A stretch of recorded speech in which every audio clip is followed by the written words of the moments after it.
Важното е да знаем къде се намираме, къде принадлежим. Вън от Светата православна църква няма християнство. Ето, например, в много разговори с новокалендарци, новокалендарците започват да говорят за календар, за неща, които всъщност също са важни.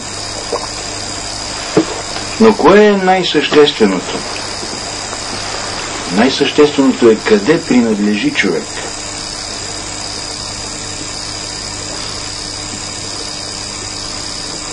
Днес, когато гледаме толкова мощни държави, като Америка, като ето сега Обединена Европа, една държава, огромна държава,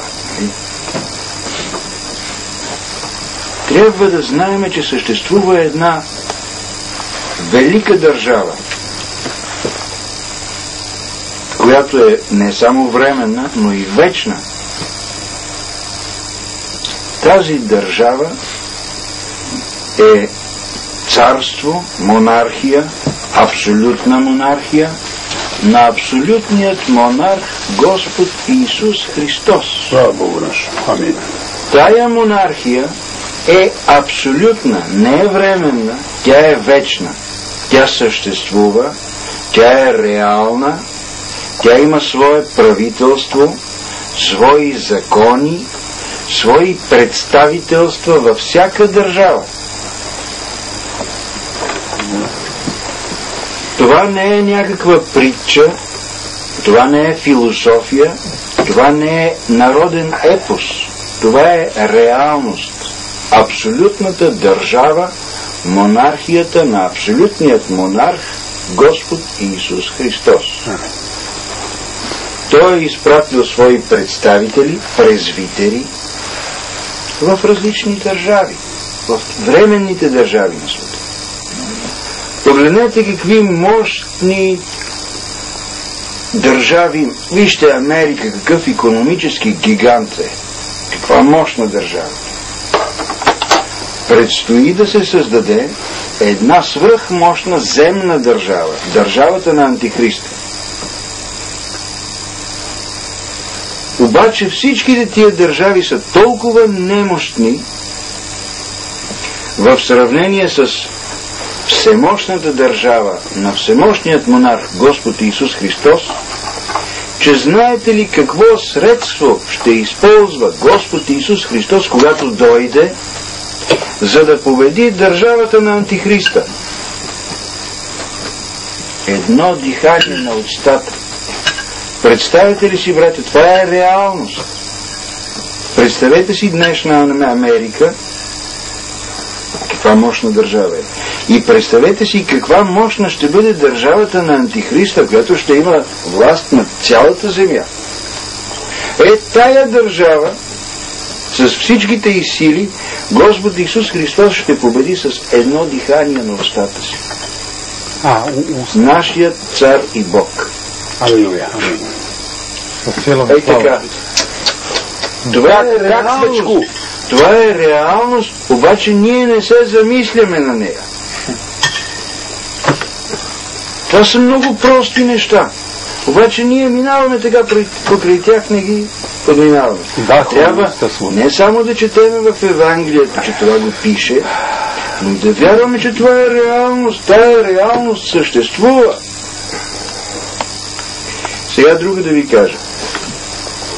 Много често, тъй че, да заключа, нали, не трябва да се отчаиваме в днешните тежки времена. Това всичко ще мине. Тия държави, дето ги гледате, тия мощни средства, дето използват да ни гонят, това всичко ще мине. Това е нищо в сравнение с всемощната държава на Господ Исус Христос, която се нарича истинска православна църква.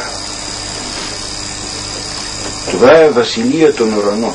Това е Царството небесно. Това е раят. Нали? Да. Той обаче е скрит. Христос не се е така показал в своята мощ на човечеството. Когато се покаже в своята мощ, всички ще занемеят от ужас. Непредставимо ще е това. Това не може, човешко око не може да си го представи какво ще видим, когато се яви Господ Исус Христос в славата си. Това е нещо страшно, което никога око не е виждало и не може да види. Това ще се види само когато Той го покаже. Когато Той се покаже. Представете си какви удивителни неща са скрити от очите ни. Тъй, че да не се отчаиваме в днешните страшни и тежки дни.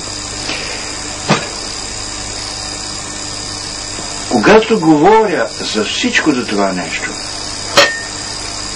на новокалендарци, т.е. на хората, които пребивават в днешната последна ерес, икуменизма, те говорят, си с ти плани, ти находиш се в прелести. Или утре чакам да дойде едно дете, иска да, може би да се кръсти. Но казва, повай на ми песи се капия плани, боит се да не впадет в какую-нибудь прелест. Значи, бои се да не впадне в някоя прелест.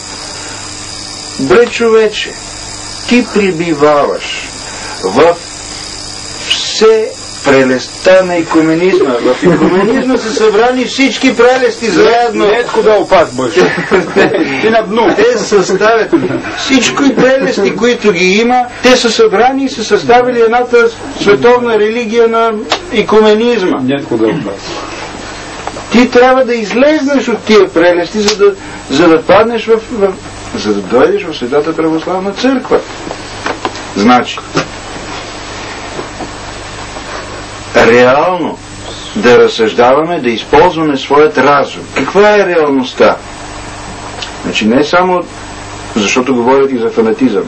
Какво е фанатизъм? Когато някой човек не използва своя разум. Нека да използваме своят разум. Ето вижте каква е реалността. Антихрист, за да се възцари на земята, той трябва да основе своето царство и ще го основе върху три стълба. Три стълба. Икономика, политика, религия. Дори човек, който не е вярващ, не може да не се съгласи с това, което казвам. Няма друг изход. Той така ще го основа. На три стълба ще бъде основано царството му. Икономика, политика, религия.